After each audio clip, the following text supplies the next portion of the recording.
de biodiversidad y áreas protegidas. Para el día de hoy tenemos un invitado que es Rodrigo Ollanedel, el cual estamos muy contentos de que haya aceptado ser parte y darnos su mirada, su visión, su experiencia en torno a lo que ha trabajado. Para una presentación un poco más extensa, un poco más cercana frente a nuestro invitado, voy a dejar con ustedes a la jefa de fiscalización, Fernanda Benavente Solesi, para que nos pueda hablar un poco sobre Rodrigo y el tema que vamos a abordar hoy. Fernanda. Muchas gracias, Claudio. Bueno, buenos días a todos, a todas. Bueno, hoy día como SBAP no es muy grato tener a Rodrigo Llanedel como nuestro expositor. Contarles que Rodrigo es biólogo marino, doctor de la Universidad de Oxford y máster de la Universidad de California, Santa Bárbara, y fundador y director de la Fundación Mar Futura, también investigador del Instituto SECO. Él ha trabajado en distintos tipos de proyectos con enfoque y metodología interdisciplinarias para el manejo y conservación de la costa y su pesquería, también enfocado en lo que es la gestión de cumplimiento, y ha participado en diversas iniciativas en Chile, Perú, México, Filipinas, entre otras cosas. También su tesis doctoral fue centrada en el entendimiento de la pesca ilegal a pequeña escala y fue galardonada como la mejor tesis doctoral de Reino Unido en el 2024 por la Zoological Society of London. Así que agradecemos la participación de Rodrigo y muchas gracias y vamos a estar y atentos a tu exposición. Genial. Muchas gracias. Voy a pasar a compartir pantalla, si funciona. Eh, ¿Ahí se ve? Perfecto. ¿Sí? Se ve. Ya. Sí. Ahora tengo todo ordenado y que hagan ver hartos nombres conocidos. Bueno, muchas gracias primero a SVAP por la invitación. Súper interesante estos encuentros. Yo soy un gran fan de la labor que hace SVAP, así que nada, muy feliz de participar. Yo voy a hablar hoy día un poco de diversos enfoques y sobre todo enfoques más interdisciplinarios para el manejo y la conservación costera. Ya voy a centrarme sobre todo en temas de pesquería porque esa es un poco mi expertise, en lo que he hecho mi investigación y mi trabajo, sobre todo lo que hacemos en Mar Futura, también lo que hago en el Instituto Seco, pero yo creo que un poco la ventaja es que muchos de estas aproximaciones en realidad no, la aplicamos en pesquería, pero no tienen por qué ser de pesquería. Podrían aplicarse en otras cosas, ya sea en otros tipos de situaciones costeras o incluso en tierra, en temas de conservación más terrestre. Así que, así que nada, si bien hay harto de pesquería y vamos a hablar mucho de peces, creo que es bastante más abierto que eso. Entonces, voy a tomar como tres grandes áreas hoy día. Voy a partir hablando de, sobre todo, el problema de incumplimiento. Creo que si queremos hablar de gestión y manejo y conservación, un tema súper importante que muchas veces como el elefante en la sala es el tema del incumplimiento. Voy a partir hablando del problema, de lo que genera eh, en general y después tratar de ver cómo se puede entender el cumplimiento, que es como el primer paso para hacer algo al respecto. Y después voy a hablar de, como una segunda área, supongo, es la gestión del cumplimiento, cómo realmente podemos hacer algo para mejorar los niveles de cumplimiento con las reglas, con las regulaciones eh, que se establecen para proteger ya sea la tierra o el mar. También voy a poner em, algunos ejemplos más prácticos de cosas que hemos hecho tanto más científicas como en terreno, en asociación con agencias también gubernamentales. Y después voy a hablar un poco de perspectiva futura y sobre todo el trabajo que estamos haciendo con hidrófonos, que yo creo que puede ser bien relevante. Y bueno, terminar con conclusiones. Así que voy a partir un poco con el problema, el tema del cumplimiento y la actividad ilegal, que yo creo que, como les decía antes, es fundamental si es que queremos hacer manejo, gestión, conservación de recursos naturales, entender esto como un fenómeno y como un problema es clave, porque si no podemos poner las mejores reglas del mundo, tener las mejores intenciones, pero si las reglas no se cumplen, bueno, no pasa nada. Entonces aquí pongo algunos ejemplos. Esto evidentemente un problema mucho más que solamente pesquero. En la salmonera esto pasa súper seguido, que vemos en las noticias problemas con uso de antibióticos, con escapes, qué sé yo. También el pesca ilegal es súper recurrente, pero también, por ejemplo, pasa con la tala ilegal del bosque nativo en distintos parques. Entonces, este es un problema que yo creo que todos los que estamos acá lo vemos ocurrir, lo vemos en las noticias, lo vemos en nuestro trabajo, entonces yo creo que no los tengo que convencer de que es un problema que es súper recurrente. Si lo bajamos un poquito a la pesca más ilegal, quiero poner un poco de números solamente más para contexto. La pesca ilegal hay estimaciones de que en el mundo se extraen alrededor de 26 millones de toneladas, lo que es bastante, es como un 30% de la captura anual. Esto representa como 23 billones de dólares anuales. Esto es como el tercer negocio más lucrativo del mundo en términos ilegales, después de las armas y las drogas, entiendo. Y mucha de esta pesca proviene del sector artesanal. Y me voy a tener un poquito más en esto, porque ahí es donde yo creo que hay mucho más riesgo de ilegalidad por distintos factores, y donde también los impactos de la ilegalidad son más fuertes, ¿ya? Pero en general la pesca ilegal tiene un problema evidente de conservación, amenaza los stocks, los hábitats donde se pesca, pero también hay un tema de seguridad alimentaria. La proteína animal que viene del mar es una de las proteínas más importantes para la salud humana, sobre todo en los lugares más costeros. Y cuando yo empiezo a pescar ilegal, sobreexploto los stocks producen menos y tengo un problema de seguridad alimentaria. Yendo un poco a la pesca ilegal, yo creo que hay un gran punto ciego. A mí al menos me pasa mucho que cuando hablo con gente y les digo que trabajo en temas de pesca ilegal o investigando la pesca ilegal, muchos me dicen, los barcos chinos. Es como, sí, ok, hay un problema con los barcos chinos, no quiero desmerecer esa situación, pero en general en Chile y en Latinoamérica tenemos un problema de pesca ilegal a nivel artesanal que es súper potente y del cual se habla muy poco.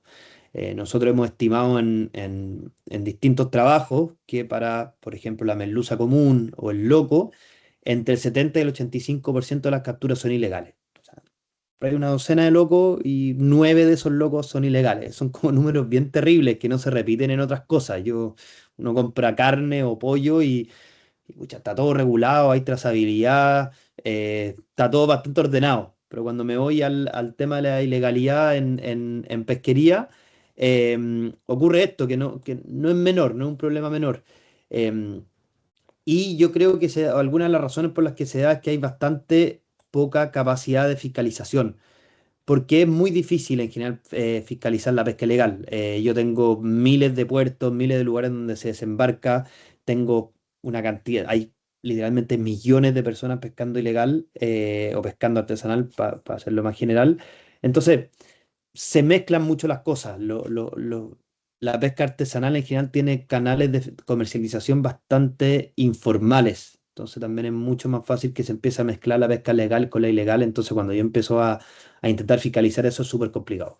Y bueno, y también tiene impacto a nivel de los territorios súper importante. Genera mucha tensión social entre quienes pescan ilegal y quienes no, entre el gobierno. Baja la legitimidad de las regulaciones. Si hay una regulación y nadie la respeta, esa regulación tiene menos legitimidad. Y también tiene estos riesgos de colapso de stock más locales, que muchas veces son los stocks que le dan el sustento y la seguridad alimentaria a comunidades costeras. Ahora, ¿por qué es tan complicado y por qué estos problemas no se solucionan?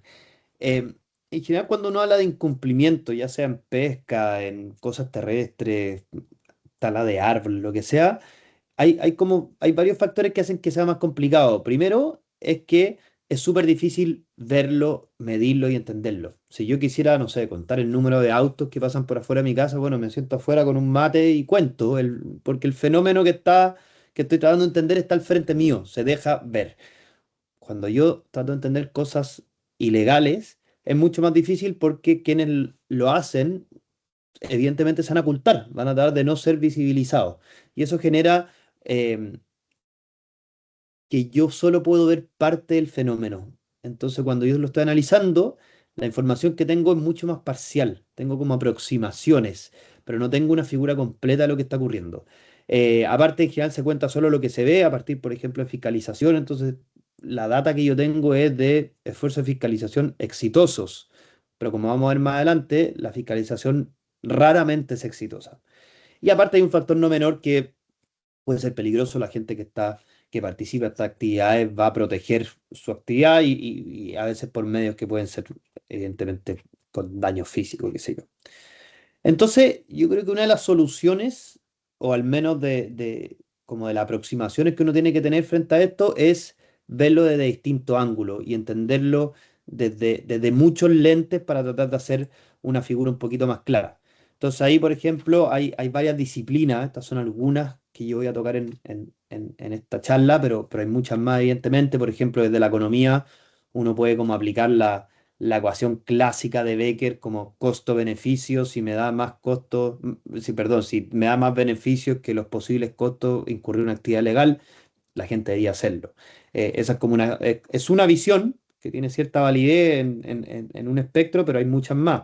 Por ejemplo, desde la sociología también se entiende como las normas sociales, lo que una comunidad en específico piensa que está bien o su legitimidad sobre la regla, afecta muchísimo la incidencia de pesca legal. Nosotros, por ejemplo, tenemos varios estudios en la merluza común, y en la merluza común, si bien hay mucha pesca ilegal sobre la cuota, los mismos pescadores se han organizado y ellos solos cumplen otras reglas que se han impuesto ellos mismos. Entonces, en un lugar donde hay mucha legalidad, también hay aspectos de legalidad o de cumplimiento, dependiendo de la legitimidad. También, evidentemente, en la psicología hay motivaciones intrínsecas y extrínsecas de los actores que tienen que ver con cada persona, no sé, su evaluación del riesgo, distintas cosas que son súper importantes considerar. ¿Le También habéis puesto a calificar la actividad como molesta? hay alguien ahí que está, bueno, no ¿Sí? sé, perdón. Después, en términos de ecología, evidentemente tenemos que entender qué pasa con los objetos de conservación. Si yo tengo un área protegida y quiero proteger algo y hay ilegalidad, bueno, ¿qué pasa con ese comportamiento? ¿Cuáles son sus efectos? Y por último, también pensar en ciencias del comportamiento para el diseño y evaluación de intervenciones. También otro punto que quiero hacer es que en general, y que es como una otra dificultad a entender el incumplimiento, es que no es homogéneo. Aquí está la pirámide de Bright-White, que es bien común, que es más compleja, pero yo la simplifiqué en estos tres pasos. Yo tengo distintas personas que van a actuar distintos frente a regulaciones. Puedo tener un grupo que son gente que quiere cumplir, pero no puede por distintas, por ejemplo, no tiene internet para, no sé, reportar que sacó pescado, por ejemplo, o que no conoce la norma. Y en esos casos el tratamiento evidentemente tiene que ser distinto. A esas personas yo voy a acercarme con participación, con educación, pero no necesariamente con fiscalización. Después puedo tener un grupo de aquellos que tienen las capacidades para cumplir, pero eligen no hacerlo y que pueden ser disuadidos o se pueden aplicar normas sociales para convencerlos de cumplir. De nuevo, tratamiento distinto a un grupo distinto. Y por último, en la cúspide de la pirámide están aquellos que vaden deliberadamente, que es imposible convencerlo, y en ellos y ellas sí que tiene que haber fiscalización y sanción. ¿Ya? Pero el punto que quiero hacer aquí es que la fiscalización es al final, es como en lo último de arriba, no es algo que tiene que ser transversal a todos los grupos. ¿Ya? Entonces ahora quiero pasar un poco a pensar, bueno, ¿qué se puede hacer al respecto? Esto es como bastante teórico del problema del incumplimiento, lo que genera, la necesidad de entender su heterogeneidad, pero me quiero tener un poco en un término que se ha estado empezando a ocupar más y más, que es la gestión del cumplimiento. Esto es pensar cómo yo entiendo el cumplimiento, hago algo al respecto y luego aprendo y voy iterando. ¿Ya? Entonces quería presentarle un esquema, un framework que es de un paper que sacamos hace poco, que va a estar disponible. Yo no sé ahí cómo lo podemos hacer, pero yo se los puedo mandar al SVAP, que lo reparta, no tengo idea, pero ahí está también la referencia y yo puedo compartir este y todos los papers de los que voy a hablar. Y bueno, este framework básicamente lo que hace es dividir como el proceso en 6 grandes actividades. La primera, que tiene que ver con la base regulatoria, que es lo principal. Si no tengo una base poco comprensible y aplicable, todo se me empieza a derrumbar. Después, con una evaluación de la situación, tener un modelo conceptual del sistema, por qué gente cumpliría, por qué gente no cumpliría, cómo funcionan los mecanismos por los cuales cumplen o no incumplen, cómo entender realmente qué está pasando. Después, una recopilación y análisis sistemático de los datos. Eso es clave, evidentemente sin datos no podemos hacer nada. Eso debería nutrir una evaluación de riesgo para planificar estratégicamente, que hayan tratamientos específicos para los distintos perfiles de riesgo, como lo que les mostraba un poco antes. No le voy a caer con fiscalización y sanciones a los que no pueden cumplir porque tienen ciertos problemas o no saben las normas. Eso hay que tratar de educación, de acompañamiento, pero es distinto que aquellos que, por ejemplo, están más arriba en la pirámide y que no incumplen deliberadamente. Y después el punto que es absolutamente clave, que es como el monitoreo. Y aquí el monitoreo en este framework, perdón que está en inglés, pero nutre tres áreas. La primera es, en el fondo, la planificación estratégica. Si yo estoy monitoreando y veo que mis actividades no son muy efectivas en un lado o que hay más ilegalidad en el otro, tengo que adaptarme. Después, esto debe nutrir en un nivel más alto, que es como el modelo conceptual del sistema con el que estoy tratando.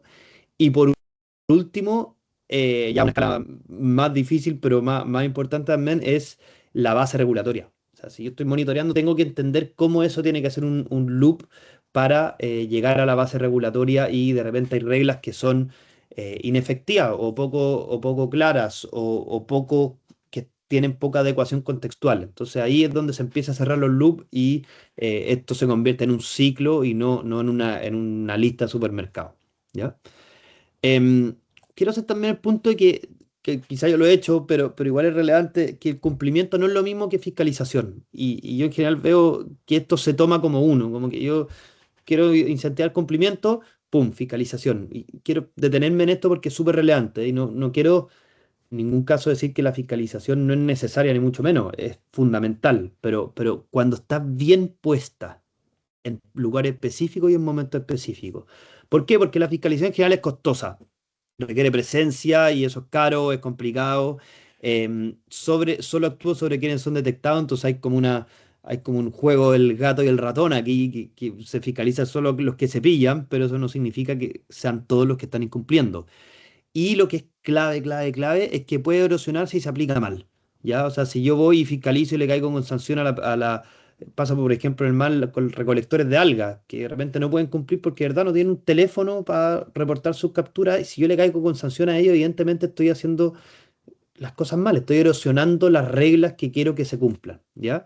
Y en general la fiscalización ya un cumplimiento coercitivo y nunca voluntario, ¿ya? Versus un enfoque un poco más sistémico que tenga reglas claras y comprensibles, y que esas reglas se traspasen a quienes deben cumplirlas. Se trata de aumentar la legitimidad. Esto es clave. Yo después puedo, en las preguntas quizás detenerme, yo hice mucho de mi tesis de doctorado en esto, la importancia de la legitimidad y las normas sociales para el cumplimiento de la regla.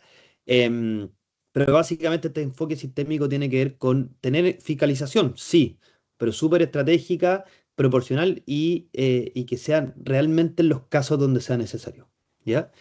Un poco expandiendo en esto, también hay como un espectro de tratamientos del cumplimiento. En el fondo, yo tengo distintas acciones, yo siempre lo pienso como una caja de herramientas, y tengo que sacar la herramienta que es necesaria para el contexto y el momento. Entonces hay un espectro de cosas más suaves, como educación, cosas de participación, donde está el codiseño de normas, la vigilancia comunitaria, que yo creo que es clave, porque en los casos donde se trabaja bien la vigilancia comunitaria, no solamente es como una herramienta de vigilancia, valga la redundancia, sino que también es de bajar las reglas, de darles legitimidad, de hacerlas reales. Y eso a veces uno como que asume que la gente sabe la regla, y eso no puede ser más alejado de la realidad. Después empezar ya con normas sociales, los casos que la mayoría cumple. Después ya irse a los incentivos de disuasión, y por último de nuevo la fiscalización y a las sanciones más proporcionadas. ¿Ya? Pero aquí el punto clave es que lo que hay que intentar incentivar es realmente el cumplimiento voluntario. Esa es como la forma más sustentable, y evidentemente menos costoso. Entonces, de nuevo, la fiscalización necesaria, útil, pero cuando es focalizada. Y claramente no es suficiente. Entonces ahora, después de toda esta amalgama de teoría y de concepto, quería bajar un poco a lo que hemos hecho en temas más científicos, cómo esto lo hemos llevado a herramientas concretas que hoy por hoy están apoyando el trabajo de distintas instituciones más pesqueras, sobre todo Pesca y Subpesca, porque creo que también es necesario que estas cosas no sean unas discusiones teóricas, sino que evidentemente bajen a la práctica antes de que se nos acaben todos los recursos y explotemos todas las áreas. El primer modelo, y voy a ir bien breve en la parte metodológica, están las referencias a los papers, también se los puedo mandar, pero no quiero centrarme en lo metodológico. Pero el primer caso es un modelamiento de los mercados ilegales. En general, por ejemplo, en pesca, los comerciantes y los procesadores tienen mucha influencia en cómo se maneja la pesca, ilegal o ilegal. Entonces lo que intentamos hacer es como ponernos un poco en la perspectiva de los incentivos de los comerciantes y hicimos un modelo de simulación dinámica con una aproximación bayesiana para entender cómo podemos predecir las transacciones y comercializaciones de la pesca ilegal, ¿ya? Este tipo de modelo lo que ayuda a inferir parámetros que son ocultos, por ejemplo, el precio de la pesca ilegal o la cantidad misma de pesca ilegal, y usamos un caso de la merluza común en la séptima región. Y lo interesante de esta aproximación es que no solamente nos permite como entender y modelar el sistema, sino que simular qué pasaría. ¿Qué pasa si yo aumento la fiscalización, por ejemplo? ¿Ya? Y bueno, la estimación que encontramos es que alrededor del 77% de la pesca es ilegal. O sea, 3 de 4 merluzas que se comercializan son ilegales. Como que hay que pensarlo fuerte y lo grande son esos números. Quería poner esta figura que es como una representación gráfica del modelo. Aquí en el eje abajo está la semana del año, esto es como una simulación a través de un año, y arriba muestra la cantidad. Entonces lo que se muestra es que la cantidad transada ilegal, que es lo que simula el modelo, es súper alta durante casi todo el año, menos al final del año. Y en azul son los datos de desembarque reales, es lo que realmente se saca en la pesquería, o que al menos se reporta que se saca. Y en verde es lo que simula el modelo. Entonces lo que muestra esto un poco que como que le podemos creer al modelo porque simula bastante bien la parte legal y la información nueva que obtenemos es la dinámica ilegal, ¿ya? Ahora, ¿para qué usamos esto?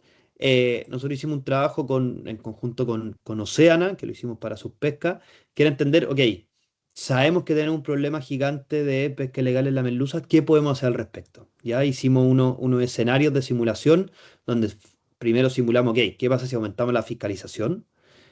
Que aumenta el esfuerzo y la detectabilidad.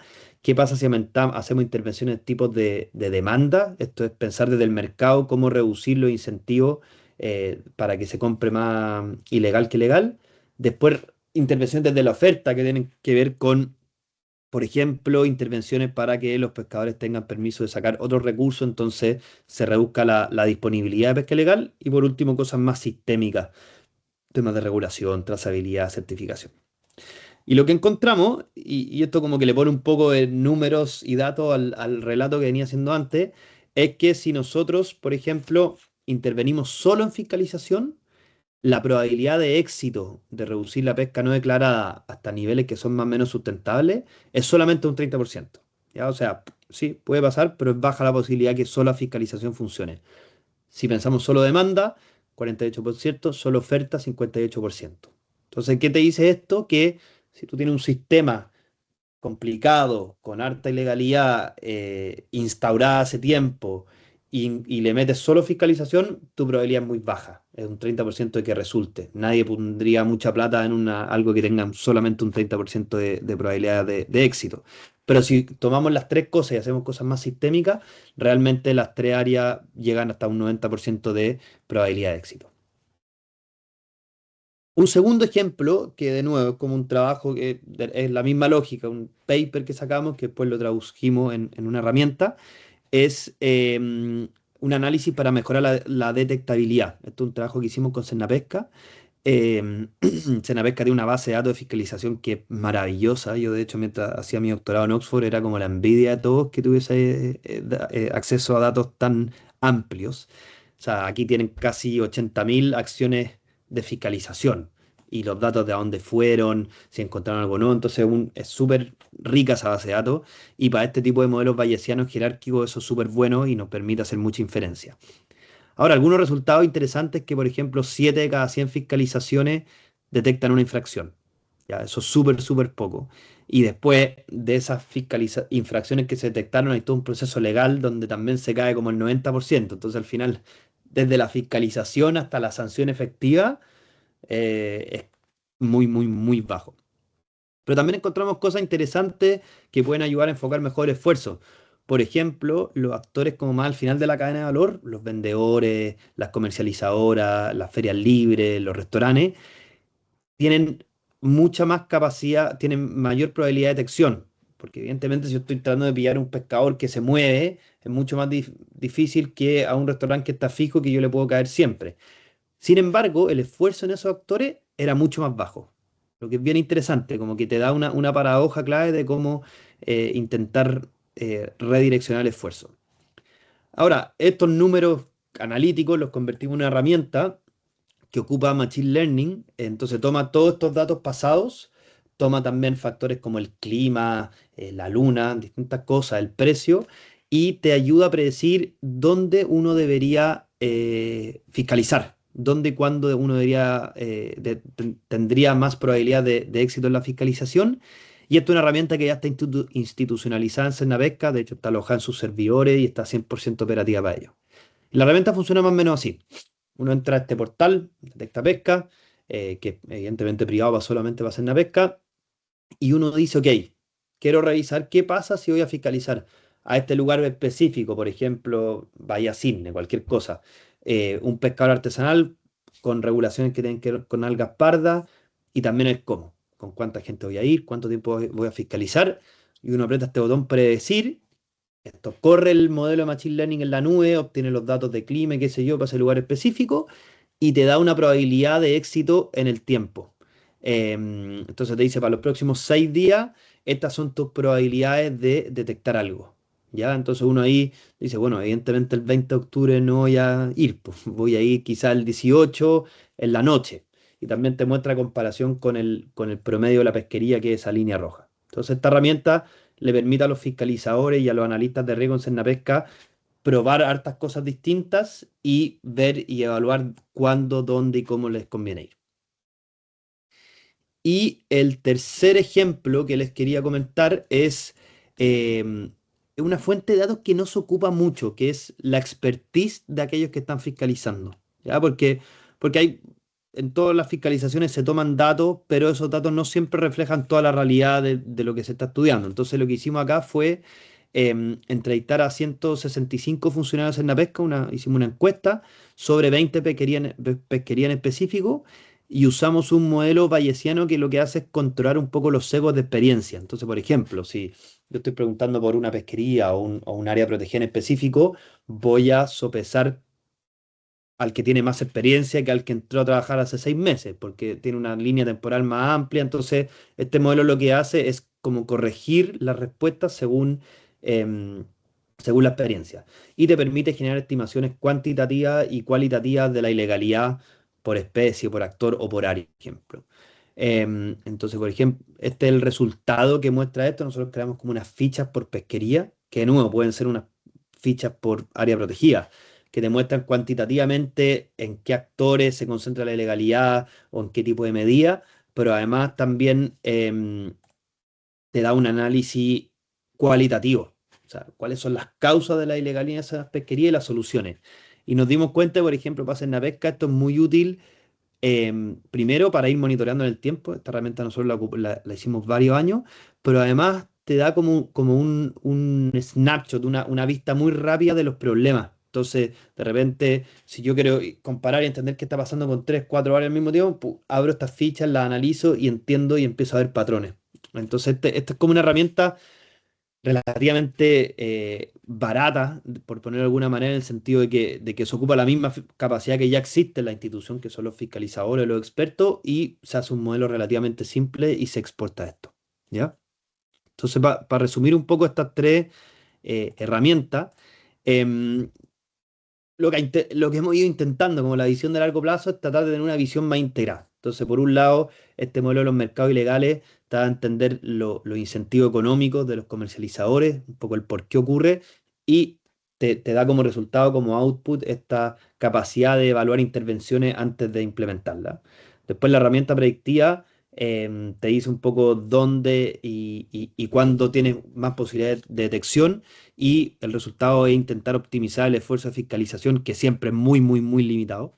Y por último, esta percepción de riesgo con expertos te trata te te da esta información como más general de qué tan grave es el problema y dónde se concentra. Y te crea estos perfiles de riesgo que no solo lo hicimos por especie y por actor, pero pueden ser perfectamente por área protegida, por ejemplo, o por normativa.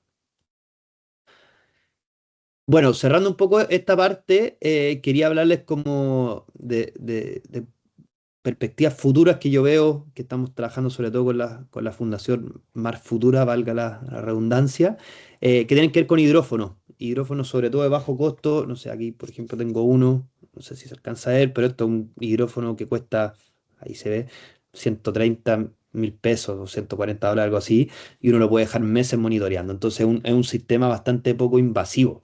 Yo pongo esto en una boya o lo pongo atornillado a una roca y de verdad que se puede dejar así y no interviene nada con el sistema y me permite medir muchas cosas. Entonces yo veo que esto puede traer una nueva frontera en términos de gestión pesquera, gestión costera y gestión del cumplimiento, porque me permite monitorear actividad humana y ecológica ya al mismo tiempo. Por ejemplo, en actividad humana detectar motores de embarcación que entran a áreas protegidas. Es un caso que estamos haciendo nosotros en Chile, por ejemplo, en Zapallar y en Ventana, pero también permite monitorear actividades pesqueras específicas. Por ejemplo, en Perú se pesca mucho con dinamita, lo que es ilegal, evidentemente, y estamos usando estos hidrófonos para detectar esa actividad ilegal porque una dinamita en el mar suena, bueno, como una explosión, porque se lo pueden imaginar y suena súper fuerte y se puede detectar desde muy lejos. Pero también hay mucha actividad ecológica que se puede empezar a detectar y nosotros estamos trabajando bien fuerte en eso. Hay extenso trabajo sobre cetáceo y yo creo que todos hemos escuchado los cantos de la ballena, pero también, y que quizás menos popular y menos atractivo, pero los peces también hacen muchos sonidos y esos sonidos se pueden detectar y se pueden evaluar y se pueden cuantificar. Entonces yo puedo empezar a entender índices de biodiversidad acústica. Hay casos súper bonitos en que se mide un arrecife a partir del sonido, un arrecife sano, en recuperación y cuando ya está sano, cuando ya está recuperado, perdón, o degradado, en el fondo ese espectro entre sano y degradado, y suena totalmente distinto. Un arrecife, ya sea rocoso, de coral, que no tiene vida, tiene muy poco sonido, y el arrecife de nuevo, coral o de roca sano, es una explosión de sonido. Yo creo que los que han buceado lo han escuchado cuando uno llega a un lugar que hay mucha vida, suenan los camarones, que suenan, tic, tuc, tuc, suenan, hay un montón de cosas en el ambiente sonoro y eso podemos empezar a evaluarlo. Entonces nos puede empezar a dar métricas y cuando empezamos a pensar en métricas podemos empezar a hacer evaluación de áreas marinas protegidas, por ejemplo, en tiempo casi real. Entonces yo creo que hay como una ruta interesante que está en desarrollo. Yo no presento ningún resultado de esto porque es más como la visión que tenemos de cómo podemos hacer un monitoreo ecológico más integrado, considerando la biodiversidad acústica basado en estos paisajes sonoros que suenan realmente distintos, cómo comparamos tiempo, pero también evaluar la actividad humana. Porque al final yo, por ejemplo, pongo un área protegida terrestre o marina y si el comportamiento humano sigue siendo el mismo antes y después, bueno, mi área no está siendo muy efectiva. No estoy cambiando comportamiento, que es un poco el fin de la gestión y la protegida. Entonces, esto me puede ayudar si yo hago análisis de antes y después sobre la actividad, pero sobre todo, y este es como el objetivo máximo, esta correlación humano-ecológica. O sea, ¿qué pasa si yo pongo un área o disminuyo la pesca legalidad? ¿Aumenta la biomasa? ¿Qué pasa con eso? Y el hidrófono un poco nos permite empezar a registrar ambas variables. Entonces, como un poco el headline para el diario, supongo, es como que el potencial que tiene esta tecnología para capturar simultáneamente la dimensión humana y dimensión ecológica. Pero, si bien esto puede ser un puente súper importante para hacer gestión del cumplimiento y conservación efectiva, hay un gran pero que esto no es solamente tecnología. ¿Ya? Yo puedo ir mañana y tirar el mejor hidrófono y que tenga transmisión en tiempo real y todo bien, pero si no me preocupo de los factores que están alrededor de estos procesos, no sirve de nada. Entonces me tengo que preocupar de que la tecnología sea fácil de mantener, de que la puedan mantener gente localmente, de que hayan protocolos necesarios para que esto sirva en el tiempo, pero también de que los datos lleguen a algún lado. Hay que hacer una gestión de la gobernanza también. Si yo produzco datos y produzco índices y esos quedan guardados en un servidor perdido en cualquier lado, no sirven de nada. Entonces, nosotros desde la fundación estamos haciendo harto trabajo, tanto en Chile como en Perú, para juntar a los actores necesarios y pensar cómo hacemos que los procesos que generan datos generen cambios en la toma de decisiones, porque si no, no sirve para nada. Y bueno, para ir cerrando un poco algunas conclusiones, el incumplimiento es algo complejo. No hay una bala de plata que sirva, que pueda solucionar todo. Eso no existe. Si alguien lo pilla, por favor que lo comparta. Después, reiterar el punto de que la fiscalización sola no basta. ¿Ya? Se necesita un enfoque un poco más sistémico, multidisciplinario, traer distintas áreas. Es súper complicado traer distintas áreas porque en general uno tiene expertise en una cosa y no en otra. Entonces, juntar distintos esfuerzos siempre es complicado, pero yo creo que vale la pena. Yo creo que la ciencia tiene como esa capacidad y me atrevo a decir que también debería tener un poco el rol de traducirse en herramientas prácticas. En este tipo de problemas, sobre todo en ciencias de la conservación, nos sirve con estudiar qué tan mal van las cosas, sino que hay que ejecutar soluciones. Y yo ahí como que hago harto esfuerzo, hincapié de que lo que producimos en ciencia sea utilizado en toma de decisiones. También un punto de integrar estos aspectos socioecológicos con el monitoreo acústico. Yo creo que hay algo que estar atento ahí, que es bien interesante. Y por último, es esta idea del monitoreo continuo y adaptativo. No pensar como, ok, puse las reglas, medí si se cumplían y me voy. No, hay que estar constantemente iterando, pensando y adaptándose a cómo cambian las cosas. Parece que hay una mano levantada. Sí, pero para el Cecilia. final. Ya, vale. Ya, entonces termino, me quedan 2 diapositivas nomás. Em, entonces, esta es mi última diapositiva para hacer las preguntas, pero realmente quiero hacer el punto de que la gestión costera y el cumplimiento son procesos permanentes, ya no es algo estático, porque la adaptación es inevitable, el comportamiento humano cambia, yo puedo intervenir y la gente va a responder a esa intervención, entonces hay que empezar a anticipar y ajustar, porque estos son sistemas dinámicos, llegan nuevas especies, nuevas regulaciones, no sé, pues ahora que viene el niño van a empezar a entrar al atún al sur. Bueno, ¿qué se hace con eso, por ejemplo? Y repetir de nuevo que el monitoreo es fundamental. Si yo estoy ciego frente a las cosas que estoy haciendo, es súper difícil que entienda cómo mejorar y cómo cambiar y si las cosas que estoy haciendo son efectivas, ¿ya? Y yo creo que ahí hay 2 cosas bien importantes que se necesitan. Primero, la capacidad institucional. O sea, las instituciones deben tener no solamente el personal, pero el tiempo para aprender e iterar. Ya, yo creo que eso es como, si hay un punto que se pueden llevar de estos 40 minutos de mi monólogo, es esa necesidad. Y lo otro es esta colaboración ciencia, gobierno, ONG. Yo creo que no hay ni un actor que pueda resolver esto solo, entonces yo creo que cuando unimos la ciencia, el gobierno, las comunidades, y me faltó la ONG, es realmente el único camino sostenible. Así que eso, les dejo ahí la página de nuestra fundación, mi correo, feliz de que si alguien tiene alguna duda o quiere aportar o quiere colaborar, me escriba. Di algunos comentarios de que querían la presentación. Yo no sé cómo hacerlo para distribuirla, pero yo no tengo ningún problema. Yo puedo compartir el PDF para ahí, no sé si Claudio, no sé, ahí se Sí. encargarán del SBAP de distribuirla, pero sí, va a estar disponible. Así que eso, No. muchas gracias. Nada, bueno, agradecerte, Rodrigo, desde ya. Tremenda presentación, creo que ha sido muy completa, muchas aristas diversas que surgieron. Y vamos a continuar todavía contigo, no te nos vas a arrancar porque falta la parte enriquecida, que es el diálogo, la posibilidad que tenemos de tomar toda tu experiencia y lo que estamos haciendo las distintas personas en torno a esta temática. Así que vamos a comenzar, pueden ir levantando la mano. Tenemos en primer lugar a María Fernanda Mercado. Cuéntanos. Sí, yo me aseguré con el primer lugar.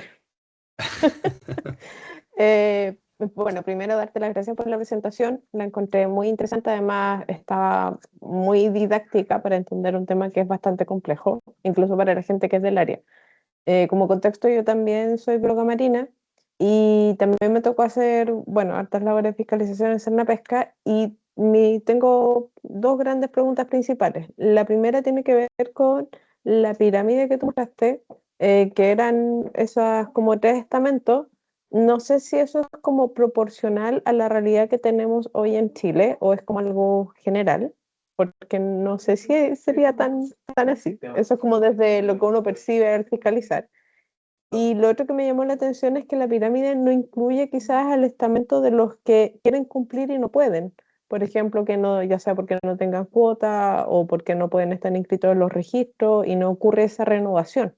Entonces creo que eso también es otro ítem que uno le toca fiscalizar y efectivamente no están cumpliendo con la normativa. Y también dentro de como se habla principalmente de la fiscalización, que entiendo que es más tu área de expertise, creo que un poco el tema de las medidas de administración también es complejo, porque a veces, de nuevo, volviendo a este como estamento que quisiera cumplir, pero si no hay cuota o el recurso está cerrado o está en veda o área protegida, lo que sea, y acceden igual, ahí a veces pasa más por un tema administrativo. Y respecto a los hidrófonos, y con esto ya cierro, yo no sé si se podrían dejar en ciertas áreas y que funcionaran para como detectar cuando entran o no embarcaciones, estoy pensando en las áreas protegidas, y si podrían tener algún tipo de huella, por último, a nivel de nave, embarcación menor, mayor, si es que solo transitó o hizo alguna acción como ya más de pesca como tal. Esas son todas mis preguntas. Ya, buenísimo, colega. Mira, con respecto a lo primero, sí, la imagen que puse esta pirámide es bien simplificada y es como para... Mi único punto ahí es que hay distintos tipos de gente y necesitan distintos tipos de medidas. Y efectivamente a veces la pirámide se invierte un poco y la mayoría de la gente en algunos casos pueden ser los que incumplen deliberadamente. Eso no tiene un problema más o menos serio. Y respecto al segundo punto es que a la segunda parte de la pregunta era que, claro, en la parte más de abajo están incluidos los que no pueden cumplir a veces por, claro, por ejemplo, el caso de Merluza Común no tienen cuota o sus cuotas son muy bajas. Si te dan una cuota que te alcanza para 2 meses, evidentemente uno tiene que estirar la cuota y seguir incumpliendo. Entonces, en esa parte es donde caen ese tipo de casos. Pero evidentemente la pirámide uno tiene que adaptarla para las distintas pesquerías y puede ser que no sea esta pirámide perfecta con los incumplidores deliberados arriba, sino que quizá esa parte sea mucho más amplia. Respecto a los hidrófonos, se pueden usar para detectar embarcaciones. Es un pelín más difícil entender la diferencia entre embarcaciones. Ahí todo depende de los datos que uno tenga para entrenar. Entonces, si yo tengo, por ejemplo, si yo pongo un hidrófono y tengo una embarcación, qué sé yo, de 50 caballos y me paseo un montón de rato y obtengo información de eso, puedo entrar un modelo que detecte eso. Si después viene otro, un barco industrial, por ejemplo, y pasa, puedo entrar distintos modelos para distintos tipos de ruido. Y como los signos, las huellas de los distintos motores son bastante evidentes, pero de nuevo, para eso necesito harta información como de entrenamiento. Esa es como en general la limitante de trabajar con hidrófonos, siempre los datos de entrenamiento, aunque ahora cada vez hay mejores modelos para que uno con menos datos pueda hacer modelos más efectivos. Eso es como hacia dónde va la ciencia, al menos más computacional de esto. No sé si responde algo a tu pregunta. Sí, muchas gracias. Muchas Bacán. gracias, María Fernanda. Tenemos a Javiera Zúñiga. Sí, hola, soy de la región de O'Higgins y soy más del área terrestre, así que no me manejo mucho en el tema, pero de acuerdo al modelo de riesgo que mostraste, yo quería preguntarte si esa gravedad incluye índices ecológicos en el análisis o la fiscalización está más dada por temas de riesgo en términos de ocurrencia de los traspasos digamos, del incumplimiento de la legalidad. No sé si se entiende la pregunta. Sí. Y la otra pregunta, Dale. perdón, y la otra pregunta era respecto también de los hidrófonos, porque me parece súper interesante lo que planteaste y cómo lo hiciste súper aplicable. Nosotros tenemos 2 santuarios de la naturaleza que están en áreas marinas y esos dos, bueno, tienen hartos usos del territorio y el hidrófono, claro, permitiría fiscalizar de mejor forma los correctos usos de esos territorios. Y quería preguntarte si había algún ejemplo de que se hubiera usado en conservación y cómo ese registro, porque acá en la Tierra se ocupan las trampas cámaras y ha funcionado súper bien. Entonces, si hay ejemplos del monitoreo como en términos de conservación de esos hidrófonos y cómo ha funcionado. Eso, gracias. Gracias por la Ya, presentación. vale. Yo tengo una memoria súper mala a corto plazo, así que si se me empiezan a olvidar lo que me preguntó la primera parte, disculpen. Pero respecto a lo primero, en la evaluación de riesgo, nosotros no nos metimos tanto en la parte ecológica porque definimos las especies a estudiar en base a un riesgo que Senapesca ya había, en ese caso, delimitado. Y dijeron, ok, estas son las 20 especies que más nos importan por A, B, C motivo, y un poco ese ranking guió a lo otro. Entonces, por eso no incluimos mucho el riesgo ecológico, pero de nuevo, es súper fácil de incluir. En el fondo, la metodología está de evaluación de riesgo a partir de expertos. Entiendo que esa es la que tú te referías. Es, es como increíblemente fácil de hacer. Así que también ahí súper dispuesto a aportar si alguien quisiera hacer algo así. Respecto a los hidrófonos, el caso más interesante que yo he visto aplicado es en arrecife de corales, que hicieron como un estudio a gran escala de, ¿cómo se llama? Cuando van y como que, no se llama plantar coral, tiene un nombre que se me olvida ahora, que es básicamente rehacer los arrecifes de corales. Seguro todos sale el nombre menos yo. Em, Hicieron eso, entonces usaron hidrófonos para medir cómo sonaban antes, durante y repoblamiento. Gracias, Daniel. Antes, durante y después. Y pueden demostrar como cuantitativamente que el esfuerzo de conservación, en este caso repoblamiento, em, sí se podía captar con el sonido. Y son increíbles las métricas que usaban. Por ejemplo, había una que es la que a mí más me llamó la atención, al menos que los peces loro, que son como estos que comen algas dentro de los corales, al comer hacen un sonido. Entonces, en los lugares donde había mucho pez loro sonaba más y donde había menos sonaba menos. Así de simple. Y eso se podía medir y cuantificar. Y entonces empezaron a sacar como métricas de éxito de procesos de conservación a partir del sonido. Ese paper también lo puedo ahí compartir si alguien lo quiere. Es una maravilla es lo que hicieron ahí.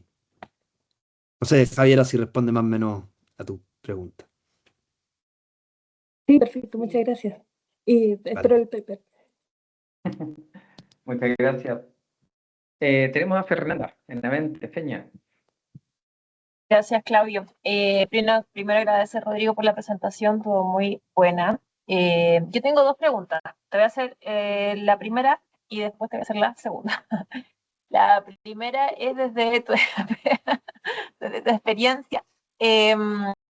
¿Cuáles crees tú que son las causas del incumplimiento? O sea, de acuerdo a tu experiencia del incumplimiento de la pesca artesanal y otras regulaciones costeras, ¿cuáles dirías tú que son como los factores más determinantes que hacen que las personas cumplan o no cumplan la normativa?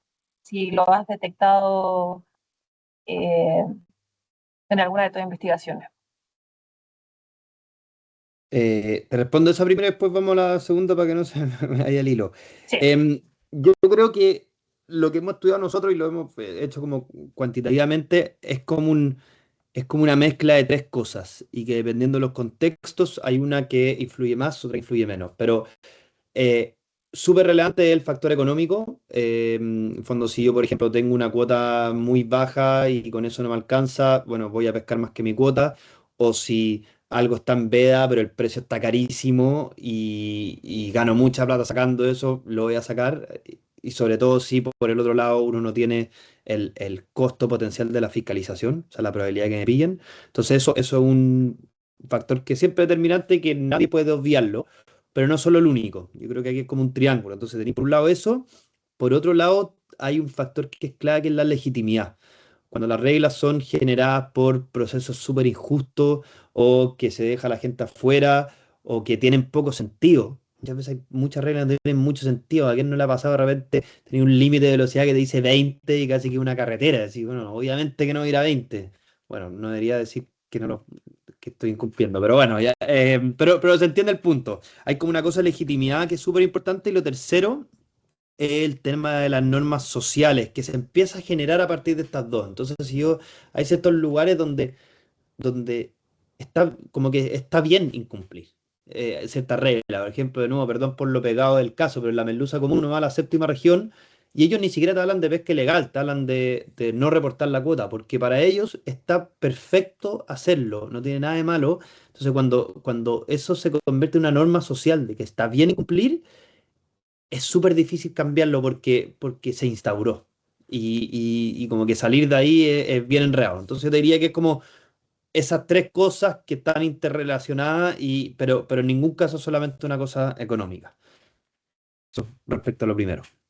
Ya. Y bueno, la segunda igual la tocaste un poco, pero mi segunda pregunta era respecto a cómo crees tú que son los puntos claves para que la fiscalización sea percibida como legítima y efectiva.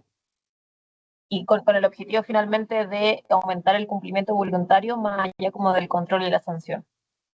Claro. Yo creo que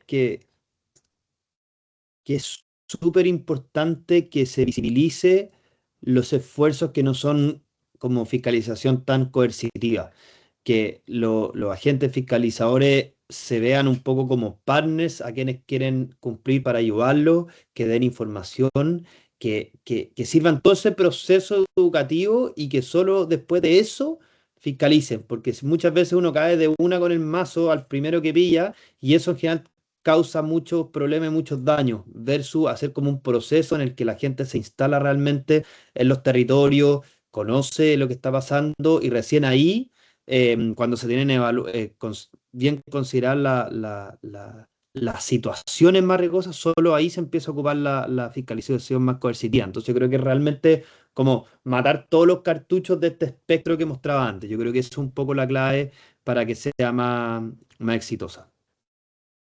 Muchas gracias. Muchas gracias, Fernanda y Rodrigo.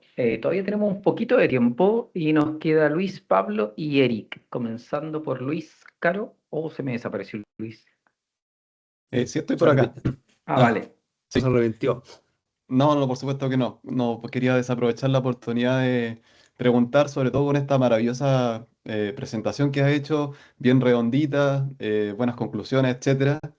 Y bueno, mi pregunta va como ciudadano, y justamente porque tú contaste al final que estos temas, estos desafíos son importantes, son complejos, es necesario abordarlos, ONG, Estado, legalidad, etcétera. Pero también quiero saber un poco cómo la ciudadanía puede aportar en estos casos, en términos de, por ejemplo, como consumidores. ¿Cómo podemos, por ejemplo, informarnos eh, de cuál es la situación, por ejemplo, de cierta especie, si es que es correcto o no comprarla, etcétera?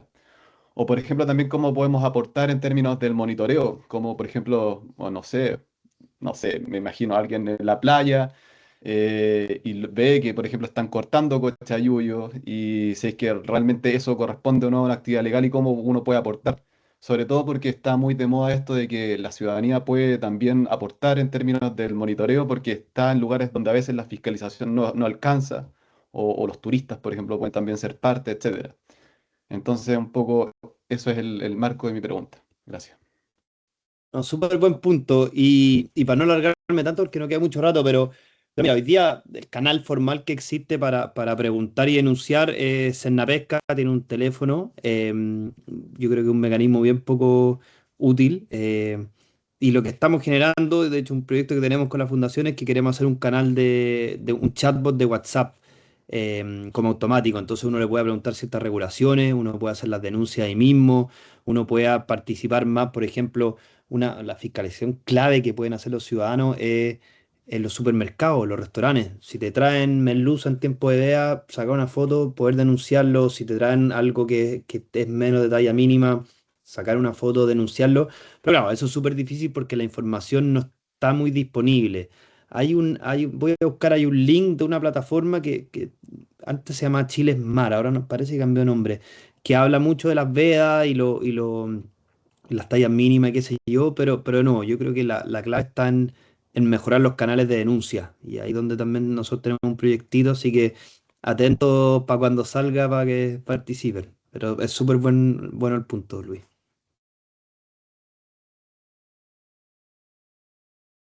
Muchas gracias. Gracias a ambos. Pablo Tapia. Muchas gracias. Primero que todo, gracias Rodrigo por la presentación. Súper interesante. Oye, yo te quería preguntar por ejemplos en los cuales la comunidad está involucrada en la vigilancia. ¿Por qué te lo digo? Porque yo soy de Los Lagos y acá tenemos dos ACMU. donde es muy aislado, no sé si tú conoces Caleta Cóndor, la firma Pulahual, ahí no está Sí. Pesca, no está Carabinero, no estamos nosotros todos los días tampoco, ni lo vamos a estar. Entonces, ¿cómo apoya y cómo se puede hacer si tienes ejemplos de otros lados, cómo se ha involucrado la comunidad en la vigilancia para ayudar a la fiscalización, no como fiscalización, sino para ayudar a la fiscalización, ¿no es cierto? Cuando algunos de los infractores forman parte de la misma comunidad, se generan ahí contraposiciones, roces. Entonces, ejemplos, si tienes ejemplos de eso. Yo creo que el mejor ejemplo en eso en Chile son las áreas de manejo. Las áreas de manejo pesquera, sobre todo en la parte más centro y un poco en el norte, han demostrado ser grandes gestores de vigilancia comunitaria y de fiscalización comunitaria. Y claro, no pueden sacar sanciones, pero tú hay a muchas áreas de manejo hoy día y tienen un equipo de fiscalización 24/7 que es la misma comunidad la que incluso tienen barco, entonces si llega alguien de noche pueden ir y sacar fotos de evidencia, qué sé yo, mandarla a hacer una pesca. Después es complicado lo que pasa después porque muchas veces ese material no sirve en los juzgados y se caen los casos y qué sé yo, eso es otro tema, pero yo creo que el caso más interesante es con las áreas de manejo y ahí de hecho está súper estudiado, hay un par de papers bien interesantes que muestran como los niveles óptimos de cuánto uno debería invertir en vigilancia comunitaria según la cantidad de recursos que tiene su área de manejo. Entonces hicieron como unos estudios bien entretenidos según el tamaño de las áreas, qué tan productiva era, dónde está el punto óptimo que tú deberías vigilar. Si tenéis un área que, no sé, pues, sacáis 5 locos al año, no vaya a poner una persona 24/7. Pero si tenéis un área que te produce 30.000 locos al año, estáis sentado en una pila de plata, entonces sí te conviene vigilarla. Entonces yo creo que ese es el caso que ahí también, si queréis me escribí, te puedo mandar esos papers, no son míos, pero son súper interesantes. Vale, muchas gracias. Bien, y para cerrar, y maravillosamente dentro de los tiempos, Eric Burgos tiene la última pregunta. Muchas gracias, Claudio, y bueno, muchas gracias también a Rodrigo. Excelente presentación. En una parte de tu charla señalaste un caso en la región de Atacama respecto que ocupaste una base de Pesca para ser efectivo en el control. No me quedó muy claro cuáles fueron las variables que ocupaste y si dentro de esas variables estaban las condiciones oceanográficas. Yo sé que cuando uno quiere, por ejemplo, detectar extracción de algas, tiene que ir en marea baja. Entonces quiero saber, porque no me quedó muy claro, fue muy rápido, pero muy interesante, cuáles fueron las variables para ser efectivo en el control. No, súper buena pregunta. Qué bueno que preguntaste esto, porque me da un par de minutos para expandir. Mira, hay dos tipos de información que se ocupan. Una es lo que viene directo de Pesca. En el fondo, Pesca cada vez que fiscaliza, detecta, o sea, mide a quién fiscalizó, dónde, la hora, la medida, el actor y no sé, 3 o 4 cosas más. Entonces, toda esa información se mete en el modelo y se ocupa. Y lo otro que ocupamos es efectivamente condiciones climáticas, o sea, condiciones del mar tipo nivel de ola, periodo de la ola, intensidad de viento, mareas, luna y capaz se me olvida alguno, pero claro, es clave eso porque, y de hecho en algunos casos hay como unos delays que son bien interesantes. Por ejemplo, para la alga varada es siempre después de la marejada pero para sacarla barreteando, por ejemplo, con marea baja. Lo mismo pasa con la merluza, que solo se pesca cuando hay ciertas condiciones de mar, o el buceo de loco. Entonces, el modelo trata de como entender todas esas variables a partir de los datos climáticos, como los que te digo, más el esfuerzo pasado de fiscalización. Muchas gracias, Rodrigo. Bien, muchas gracias a todos y todas las personas que realizaron sus consultas. Evidentemente agradecemos a Rodrigo lo que nos presentó. Como bien comentamos, vamos a hacer llegar a ustedes la presentación del día de hoy. Tratamos temas tremendamente importantes, vigilancia comunitaria para nosotros nos pega mucho, el área nuestra B, precisamente participación ciudadana y educación. Por ahí vimos una lámina de Rodrigo que partía sobre todo con educación y participación ciudadana, lo cual para nosotros es tremendamente valioso, pero obviamente visto desde legitimar procesos de una forma sustentable y autorregulación. Fiscalización por sí sola, evidentemente nos quedó súper claro por exposición de Rodrigo que es una patita, podríamos saltar de un 30% a un 90% si nos enfocamos en 3 ejes: fiscalización, demanda, oferta, entre otras cosas que vimos con él. No dejas, creo que hartas tareas, Rodrigo. Creo que ha sido una presentación tremendamente fructífera. Y para poder cerrar, además de agradecerle a cada una de ustedes que se conectaron, nos falta la foto oficial, que si no, nuestro periodista nos va a retar. Así que les voy a pedir, por favor, que enciendan las cámaras, todas aquellas y aquellos que puedan, para que podamos sacar una foto grupal. Así que llegamos a un pic, Rodrigo, te cuento, no sé si te diste cuenta, pero 58 personas conectadas. Actualmente quedamos 42, así que todos aquellos que puedan prender la cámara se los vamos a agradecer muchísimo. Vamos a ver, a la cuenta de 3 vamos a sacar un pantallazo. 1, sonrían todos por favor. 2 y 3. Sacamos la imagen de todos los participantes. Voy a sacar una segunda por si alguien siempre sale con los ojos cerrados y termina siendo un problema. Aquí va, listo. Estamos ok, me dice el periodista. Les agradezco a cada uno de ustedes y nos estamos viendo en una próxima jornada de Encuentros SFAP. Muchas gracias, que estén bien. Muchas gracias a todos. Muchas gracias, chao. Gracias, Que estén chao, bien. gracias. Chau. Gracias, adiós.